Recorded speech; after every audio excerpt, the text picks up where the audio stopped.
Aksi mendebarkan TNI tembak mati UPM di Nduga, Papua.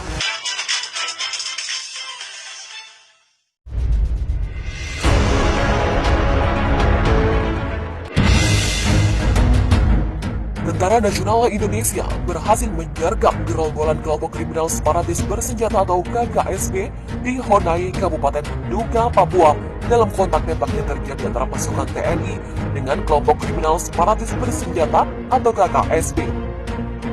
Hal tersebut disampaikan Kepala Penerangan Kapen Komando Gabungan Wilayah Pertahanan Kogab Wilhan III Kolonel JZI IGN Suryastawa di Papua.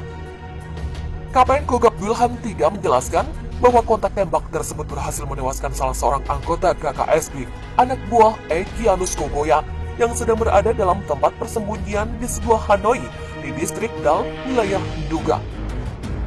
Kejadian tersebut berawal dari saat pasukan TNI sedang melaksanakan patroli rutin di distrik Dal yang dicurigai menjadi jalur lintasan gerombolan KKSB.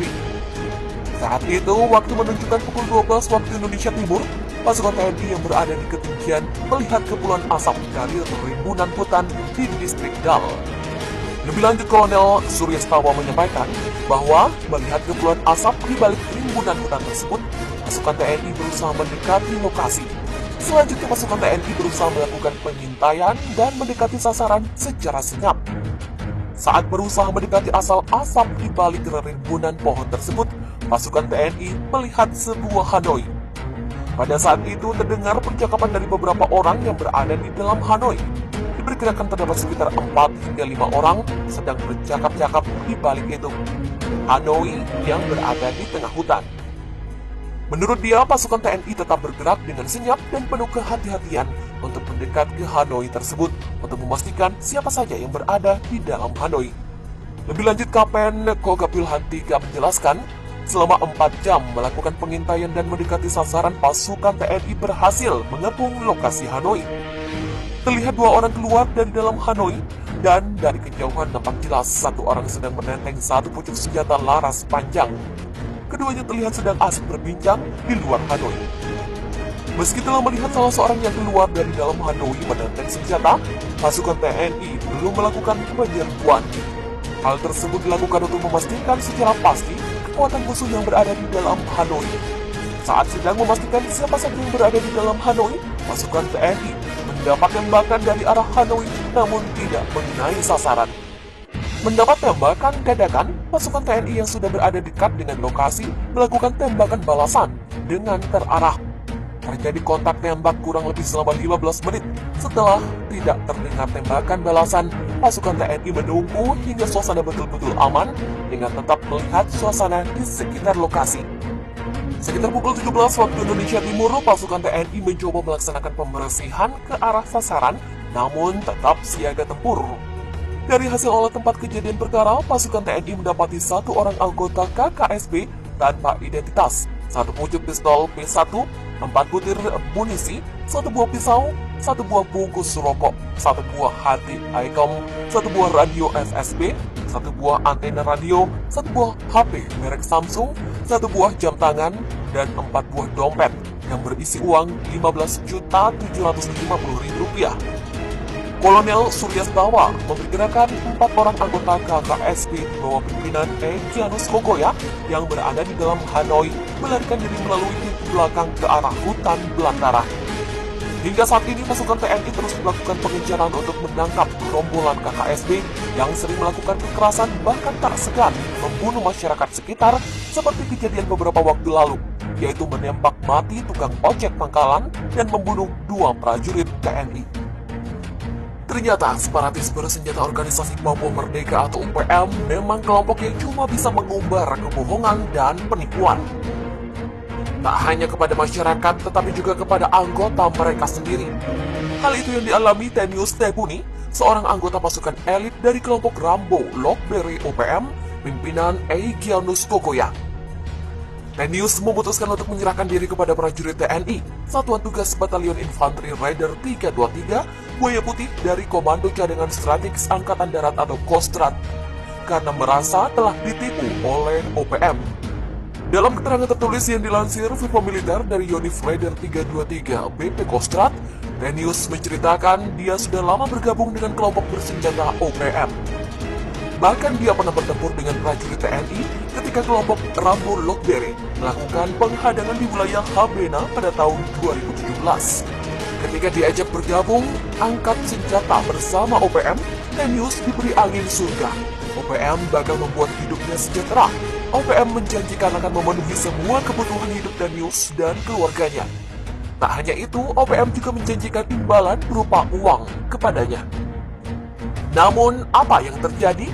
Ternyata semua itu bohong belaka. Tenius mengaku sejak bergabung semua janji itu tidak pernah dipenuhi oleh OPM. Malahan, Tenius sering kelaparan di dalam hutan karena tidak ada persediaan makanan. Yang lebih miris lagi, dalam kondisi kelaparan, Tenius sering ditinggalkan begitu saja oleh kelompoknya. Sebab kelompok bersenjata atau OPM ternyata tak sesolid yang digembar-gemborkan. Kelompok mereka terpecah dan bergerak sendiri-sendiri untuk bisa bertahan hidup. Dalam kondisi seperti itu, OPM tetap memaksa Tenius melakukan tindakan kekejaman kepada masyarakat, seperti memeras, merampok, dan menyiksa masyarakat.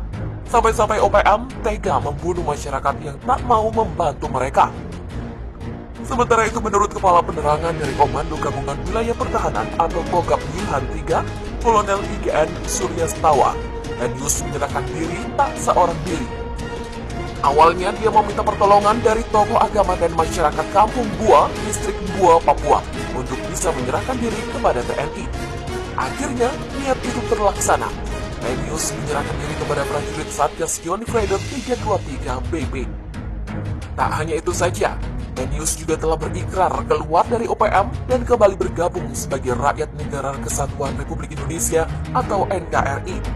Dan dia telah menandatangani surat pernyataan tentang semua itu. Tenius mengaku sudah jerah dan tak akan mau lagi bergabung dengan OPM. Dia kini memutuskan untuk kembali hidup berdampingan dengan masyarakat, hidup normal sebagai warga negara Indonesia yang baik.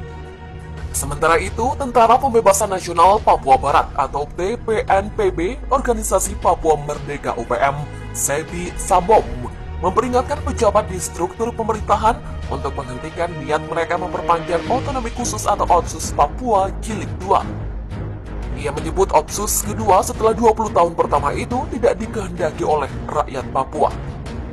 Peringatan segera hentikan niat busuk untuk memperpanjang Otsus Jilid 2 karena itu bukan dikehendaki oleh rakyat bangsa Papua.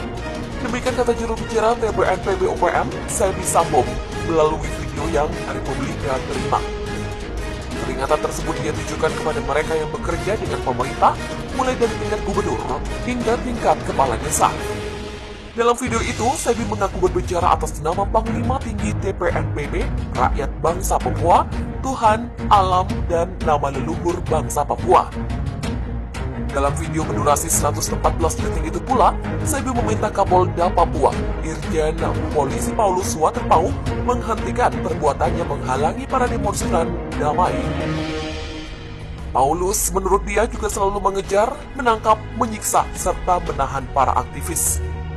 Kemudian, Sebi juga mengatakan ia meminta Wakil Menteri Pekerjaan Umum dan Perumahan Rakyat atau PUPR, John Wempi Wetipo, untuk menghentikan niat bekerja sama dengan TNI Polri membangun markas militer di seluruh tanah Papua. Dan juga kepada semua orang asli Papua yang mencari makan di Indonesia, menjual pejuang-pejuang, segera hentikan niat busuk itu. Sebab semua aset bangsa Papua setelah Papua merdeka, maka semua juga siap bekerja di negara sosialis Republik Papua Barat. Demikian katanya. Sebelumnya, mantan Bupati Jayapura Habel Suwai mengatakan, Otsus Papua dibentuk agar Papua dapat mengejar ketertinggalannya dari daerah lain. Orang Papua asli di Indonesia ini memang tertinggal. Hal itu menurut Undang-Undang Nomor 21 Tahun 2001, dan berkaitan dengan itu, bagaimana orang asli Papua itu bisa maju, maka dalam Undang-Undang Otsus itu ada 3 roh. Demikian jelas Habel. Roh yang ia maksud adalah pembentukan program dengan memperhatikan 3 hal. Pertama, yakni program apapun yang dilakukan di tanah Papua harus bersifat keberpihakan untuk OAP atau orang asli Papua. Kedua, program-program yang dibentuk harus bersifat melindungi orang Papua. Ketiga, program yang harus memberdayakan masyarakat. Namun ia menilai tujuan mengejar ketertinggalan dari Undang-Undang Otsus Papua tersebut tidak tercapai dengan baik. Kondisi yang ada setelah hampir 20 tahun tak menunjukkan perubahan yang signifikan. Menurut dia, jika melihat berdasarkan indikator makro seperti indeks pembangunan manusia, Papua terus-terusan tertinggal dari provinsi lain yang ada di Indonesia. Melihat hampir 20 tahun tak ada perubahan yang signifikan, ia berpendapat semua pihak harus berkata jujur bahwa permasalahan bukan hanya pada uang saja, melainkan ada masalah-masalah pada pemerintah daerahnya maupun pemerintah pusat. Ia mengatakan Undang-Undang Otsus Papua adalah undang-undang yang cukup baik, tetapi ada persoalannya pada bagaimana implementasinya dari undang-undang tersebut, baik secara nasional oleh yang punya kewenangan di tingkat pusat dan juga yang diberi kewenangan di Papua.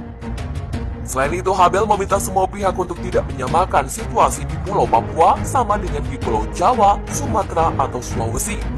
Misalnya, ia mengatakan kesulitan geografis sangat tinggi, sehingga pembangunan infrastruktur tidak lantas menyelesaikan persoalan.